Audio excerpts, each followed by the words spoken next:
Hi everyone! Gagawa tayo guys ng cheesy and garlic bread.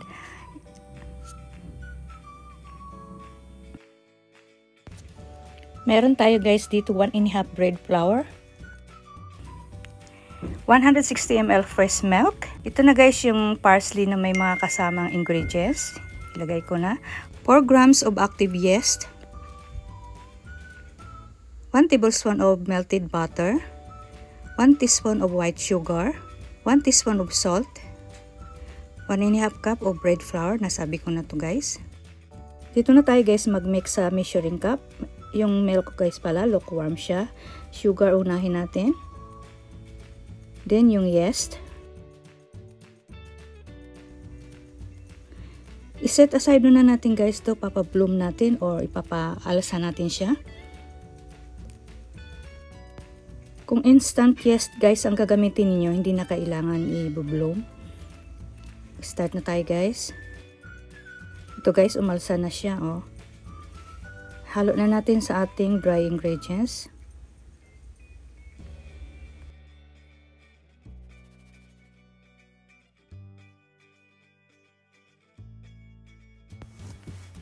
Ilagay na rin natin guys yung ating melted butter.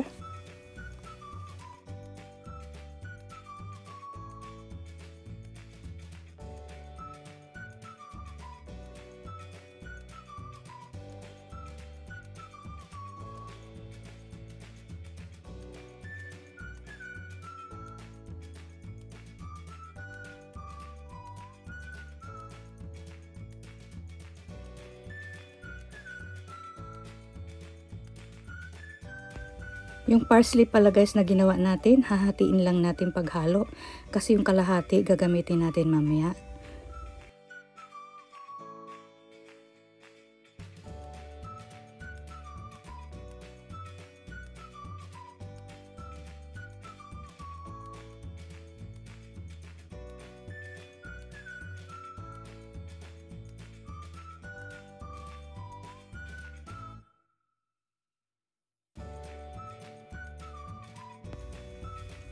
Rest ulit natin guys na mga 10 minutes. After 10 minutes guys, ito na siya. Ngayon guys, maglagay lang tayo ng kaunting flour. I-knead muna natin guys ng mga sandali lang.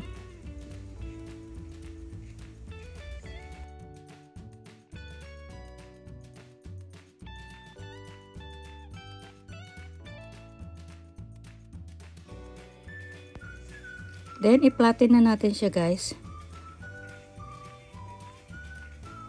At ilagay natin to guys sa baking pan. Maliit lang na baking pan guys ang gagamitin natin. Tamang-tama lang kasi dito yan. At nilagyan ko rin guys ng parchment paper para hindi dumikit. 7 by 11 lang guys ang sukat nitong pan natin.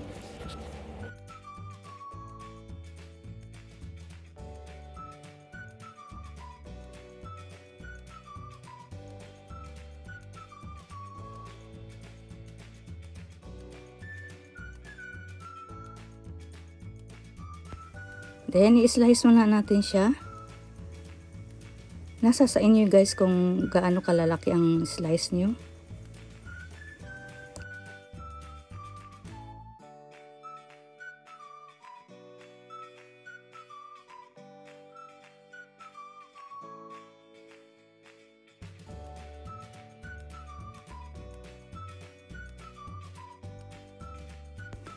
Then guys, yung natira nating parsley, i-ano naman natin dito, i-brush natin sa ibabaw bago natin ilagay sa ating oven.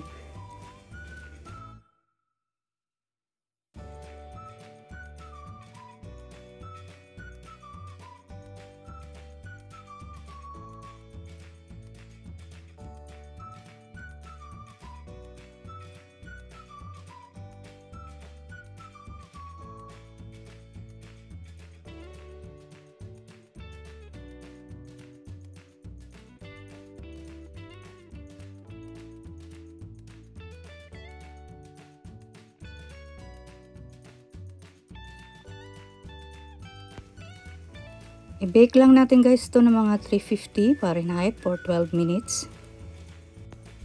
Maglagay tayo guys ng grated cheese.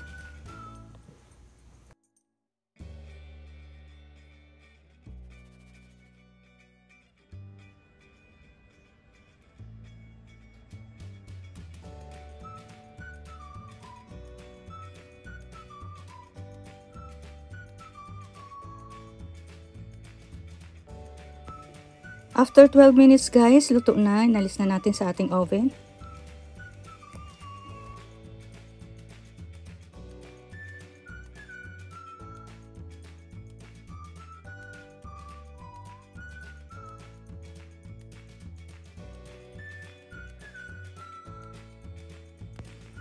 Ngayon guys, mag-slice na natin. Tikman na natin. Tingnan nyo guys, super lambot oh. Thank you for watching guys.